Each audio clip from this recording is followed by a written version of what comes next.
10 फरवरी 1918 Istanbul की फिजा आज गैर मामूली तौर पर खामोश थी। कसरे बैलबिरे के एक कमरे में वो मर्द मोमिन, वो खलीफा जिसने उम्मत मुस्लिमा के इत्तेहाद का ख्वाब देखा था, अपनी आखिरी सांसें ले रहा था। चेहरे पर सुकून, लबों पर अल्लाह का नाम और दिल में उम्मत की फिक्र।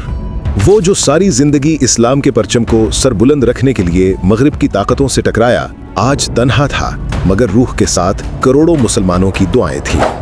जिस खलीफा ने फलस्तीन की मट्टी को बेचने से इनकार किया, जिसने हिजाज रेलवे से दिलों को जोड़ा, जिसने उम्मत को एक होने की पुकार दी, आज वही खलीफा खामोशी से अपने रब से जा मिला। इस्तांबुल के आसमान पर उदासी छा गई। मुअज्जिन की सदा गूंजी, अल्लाहु अकबर। गोया पूरी उम्मत कह रही थी, ए खलीफा, तुमने अमानत अदा कर दी। सुल्तान अब्दुल हमीद सानी की तदफीन उनके जद्दे अमजद सुल्तान महमूद दूम के पहलू में की गई, लेकिन उनका नाम, उनकी गैरत, उनकी ईमान अफरोज जदोजहद हमेशा तारीख के सफ़हात पर रोशन रहेगी। वो जिस्मानी तौर पर रुखसत हुए, मगर उनकी रूह आज भी उम्मत के बिखरे दिलों को जोड़ने की पुकार दे रही है।